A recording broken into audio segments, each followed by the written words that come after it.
সুদ গ্রহণ করছেন? তাহলে এই ভিডিওটা আপনার জন্য।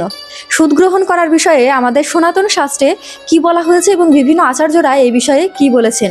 প্রথমেই বলি, সুদ আপনি যদি কোনো ব্যাংক থেকে, অর্থাৎ ব্যাংকে টাকা রাখা বা আপনার কোনো গুরুত্বপূর্ণ অলংকার আপনি ব্যাংকে রেখে টাকা গ্রহণ করছেন, তাহলে সেই ক্ষেত্রে সুদটা কিন্তু আপনি দেশের আইন অনুযায়ী গ্রহণ করছেন।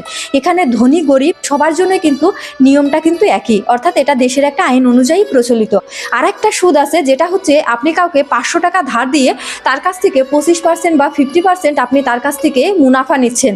অর্থাৎ দেখা যাচ্ছে সেই 500 টাকাও আপনাকে ফেরত দিতে হচ্ছে, পাশাপাশি এর সাথে আরও 500 টাকা আপনাকে, মানে সেই সুদ চক্রে অর্থাৎ চক্রাকার হারে আপনাকে টাকা প্রতিনিয়ত, তাকে যতদিন তিনি ঋণ শোধ করতে না পারছেন ততদিন আপনাকে সুদ দিতে হচ্ছে। তাহলে জেনে রাখুন, আপনি মহাপাপের ভিতরে লিপ্ত হয়ে গেছেন যারা এই ধরনের কাজে লিপ্ত আছেন। মনুস্মৃতিতে বর্ণনা করা হয়েছে, আমাদের জীবিকা নির্বাহের জন্য এমন পথ অবলম্বন করা উচিত যেটাতে কোনো ব্যক্তির উপরে শোষণ হবে না।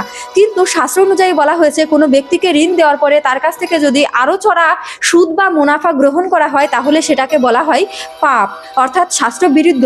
মহাভারতে বর্ণনা করা হয়েছে, কোনো একজন ব্যক্তি খুব বিপদে পড়েছে, আপনার কাছে এসে 1000 টাকা ধার চাইছে। আপনি বলছেন 1000 টাকা আমি দিতে পারি, তোমাকে আমার 1500 টাকা ব্যাক করতে হবে, যে তোমাকে আমাকে বা মাসে এত টাকা করে তোমাকে আমাকে সুদ দিতে হবে।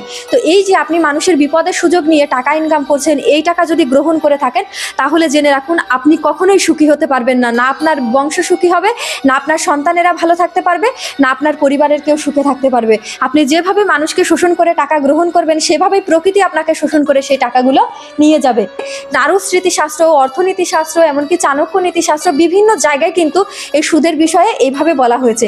তাহলে এখন আমরা তো অনেকে টাকা পয়সা ব্যাংকে রাখি, ব্যাংক থেকে আমাদের সুদ প্রদান করে। এই ক্ষেত্রে আমাদের কি বলা হয়েছে, একজন পুলিশ যেরকমভাবে কোনো সন্ত্রাসীকে যদি গুলি করে দেশের আইন অনুযায়ী বা দেশের নির্দেশ অনুযায়ী, তাহলে কিন্তু তাকে জেলে ভরা হবে না।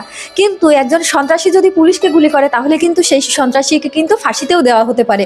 তো সেরকমভাবে আপনি যখন দেশের আইন অনুযায়ী একটা ব্যাংকে আপনার অর্থ রাখার পরে সেখান থেকে সুদ পাচ্ছেন, সেই সুদটা কিন্তু ধনী গরিব প্রত্যেকের জন্য সমান, অর্থাৎ সেটা কাউকে আপনি শোষণ করে পাচ্ছেন না, সেটা সরাসরি আপনার নিয়ম অনুযায়ী আপনি আপনার টাকা পয়সা রেখেছেন সেখান থেকে প্রাপ্ত হচ্ছেন। তাই এখানে আপনার কোনো পাপ নেই। কিন্তু যখন আপনি কোনো ব্যক্তিকে শোষণ করে সুদ গ্রহণ করবেন সেখানে পাপ আছে। তো এই ধরনের সুদ গ্রহণ করলে অবশ্যই আপনাকে পাপের ফল ভোগ করতে হবে।